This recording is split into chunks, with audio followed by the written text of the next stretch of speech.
काटने लगा। भोला बेचारा चाह कर भी कुछ नहीं कर पाया और आगे चला गया। दोपहर के समय जब भोला जंगल से लौट रहा था, तब सपने देखा कि कलुआ ने वो पूरा पेड़ काट डाला था। भोला को बहुत बुरा लग रहा था। तभी उसकी नजर पेड़ के एक बड़े लकड़ी के नीचे गई। वो बंदरिया उस लकड़ी के नीचे मरी पड़ी हुई थी।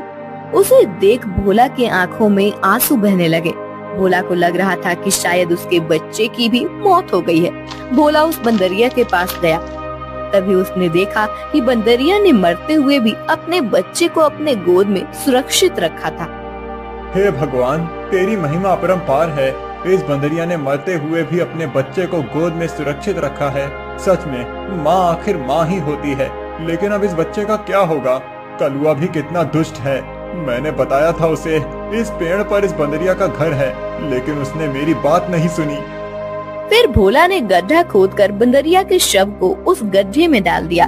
फिर उसके बच्चे को अपने गोद में उठाकर अपने साथ उसे घर ले आया।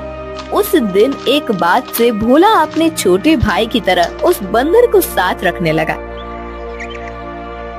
एक दिन भोला लकड़ी काटने गया था, तब क्यों भोला, सुना है तूने किसी बंदर को पाल रखा है? अरे खुद का पेट तो तुझसे भरता नहीं, अब उस बंदर को क्या खिलाएगा? वो वही बंदर है कलुआ, जिसकी माँ के तुम हत्यारे हो। मैंने तुम्हें कहा था कि उस पेड़ पर उस बंदरिया का घर है, फिर भी तुमने वो पेड़ काट दिया। वो बंदरिया पेड़ से गिरकर मर गई। इसीलिए मुझे इंसानियत के नाते उस बंदर को अपने साथ ले जाना पड़ा। अगर मैं उसे नहीं ले जाता तो इस जंगल में ऐसे ही उसकी मौत हो जाती। हाँ, तो तू बड़ा दयावान है ना। सारी दुनिया की इंसानियत और अच्छाई एक तुझ में ही भरी हुई है ना। कलुआ, मेरी तुमसे विनती है कि आगे से तुम कोई भी पेड़ काटते समय थोड़ा ध्यान दो कि किसी जानवर पंछी का घर न टूटे। ए भोला, मैंने पहले भी एक बार तुझसे कहा था कि तू मुझे मत सिखा। जब तूने कुल्हाड़ी हाथ में लेना सीखा था ना, उसके कई साल पहले से मैं लकड़ी काट रहा हूँ। तू कौन होता है मुझे सिखाने वाला? रुक, तुझे अभी मजा चखाता हूँ। ऐसा कहकर कलुआ ने भोला को पीटना शुरू कर दिया। उसे पीटने के बाद भोला को उसने चेतावनी भी दी कि आगे से अगर वो इस गांव में लकड़ी काटने के लिए आएगा तो उसे अपनी जान से हाथ धोना पड़ेगा। बेचारा भोला घर आ गया और बंदर से बात करने लगा।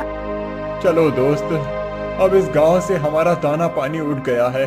उस कलुआ ने मुझे पीटकर साफ साफ चेतावनी दे दी है।